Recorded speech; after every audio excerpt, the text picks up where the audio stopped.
Hi అండి, welcome to my channel Shanti world. ఈరోజు మీకు దాబా స్టైల్లో పన్నీర్ కర్రీ ఎలా తయారు చేయాలో ఈ వీడియోలో చూపించబోతున్నాను. టేస్ట్ చాలా బాగుంటుందండి, మీరు కూడా తప్పకుండా ట్రై చేయండి. ముందుగా పన్నీర్ని తీసుకొని, ఇది అప్రాక్సిమేట్గా ఒక 500 గ్రామ్స్ ఉందండి బారు. దీన్ని మనకు కావాల్సినంత సైజెస్లో, చిన్నవైతే చిన్నవి, పెద్దవైతే పెద్దవి, మొత్తాన్ని మనకు కావాల్సిన సైజులో కట్ చేసుకొని పక్కన పెట్టేసుకోవాలి.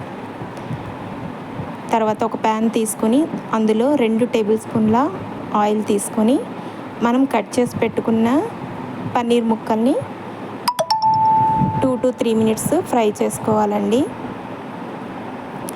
పన్నీరు కొంచెము పాలవాసన ఉంటుంది కదా, ఆ పాలవాసన పోవడం కోసము ఫ్రై చేసుకుంటే బాగుంటుందండి. ఫ్లేవర్ బాగుంటుంది, పాలవాసన లేకుండా ఉంటుంది. ఒక 2 to 3 మినిట్స్ లో ఫ్లేమ్లో పెట్టుకొని ఫ్రై చేసుకుంటే కలర్ చేంజ్ అయ్యి గోల్డ్ కలర్లోకి మనకు వస్తాయి. ఈ విధంగా వస్తాయండి. ఇంకొక 1 మినిట్ ఉంచుకుంటే మనకు సరిపోతుంది.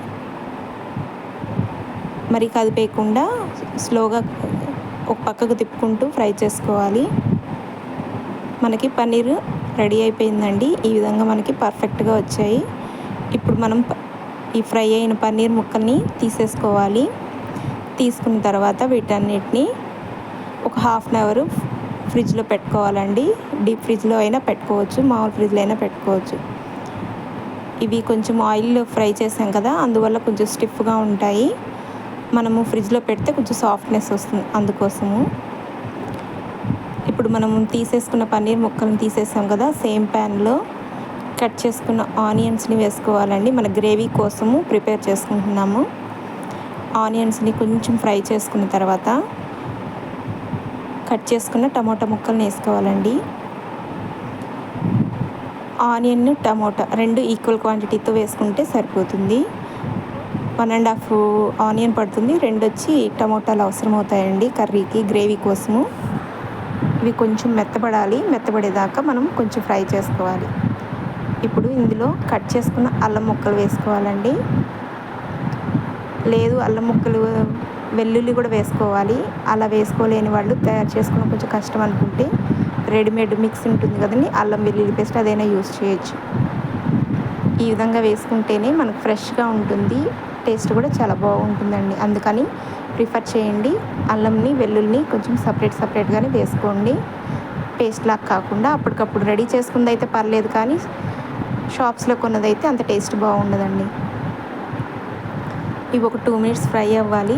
అయిన తర్వాత మనం ఇందులోకి సాల్ట్ యాడ్ చేసుకోవాలండి. 1/2 స్పూన్ వేస్తున్నాను. ఇది ఒక 2-3 సార్లు కలుపుకోవాలి. లో టు మీడియం ఫ్లేమ్లో పెట్టుకుంటే సరిపోతుందండి.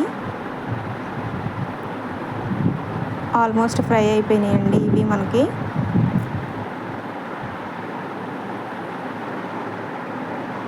ఈ విధంగా ఫ్రై అవుతున్నప్పుడు మనము జీడిపప్పుని యాడ్ చేసుకోవాలి.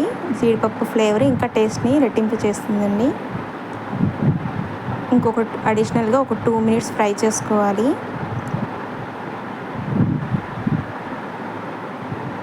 దీంట్లో పచ్చిమిర్చి కూడా యాడ్ చేసుకోవచ్చండి, కారం ఎక్కువ తినేవాళ్ళైతే. లేదంటే సరిపోతుంది. మనకి ఫ్రై అయిపోయింది కదా, వీటన్నిటిని మిక్సీ జార్లోకి తీసుకొని అలాగే చల్లబడిపోవాలి. చల్లబడిన తర్వాత మనం మిక్సీ వేసుకుంటే మెత్తటి పేస్ట్ లాగా వచ్చింది చూడండి.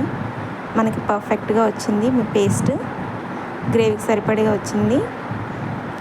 ఇప్పుడు ఇందులోకి 1.5 టేబుల్ స్పూన్ ఆయిల్ తీసుకోవాలండి. ఒక ప్యాన్ తీసుకుని ఒక 1.5 టేబుల్ స్పూన్ ఆయిల్ యాడ్ చేసుకోవాలి.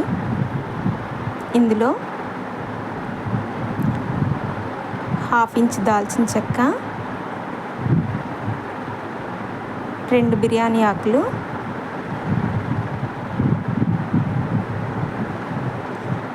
కొంచెం షాజీరా అండి, షాజీరా అయితే చాలా బాగుంటుంది. కొంచెం పసుపు, కారం వచ్చి 1/2 స్పూన్ వేసానండి. మేము కారం కొంచెం తక్కువ తీసుకుంటాము. కొంచెం తీసుకునే వాళ్ళైతే 1 స్పూన్ వేసుకుంటే సరిపోతుంది. ఇది కొంచెం ఫ్రై అయిన తర్వాత మనం మిక్సీలో చేసుకున్న గ్రేవీ కోసం పేస్ట్ రెడీ చేసుకున్నాం కదా, ఆ పేస్ట్ని మనము దీంట్లోకి టర్న్ చేసేసుకోవాలి. ఈ విధంగా మనకి కలుపుకుంటే ఆల్మోస్ట్ రెడీ అయిపోతుంది. దీంట్లోకి ఒక 1/2 గ్లాస్ వాటర్ తీసుకోవాలండి. కుక్ అవ్వాలి కదా, అందుకోసము. ఇందాక ఆల్రెడీ గ్రేవీలో సాల్ట్ వేసాం కాబట్టి దీంట్లో ఒక స్పూన్ సాల్ట్ తీసుకున్నాము. మనకి ఇది బాగా కుక్ అయిపోయి ఆయిల్ సపరేట్ అయిపోవాలండి. ఆ విధంగా ఉన్నప్పుడు 1/2 స్పూన్ ధనియాల పౌడర్ వేసుకోవాలి. అలాగే 1/2 స్పూన్ గరం మసాలా పౌడర్ వేసుకోవాలండి. కొన్నిసార్లు ధనియాల పౌడర్కి బదులుగా కస్తూరి మేతిని వేసుకోవచ్చు. ధనియాల పొడి అయినా వేసుకోవచ్చు అండి, బాగుంటుంది ఫ్లేవర్. మనకి బాగా రోలింగ్ బాయిల్ అవుతున్నట్టుగా రావాలి వాటర్.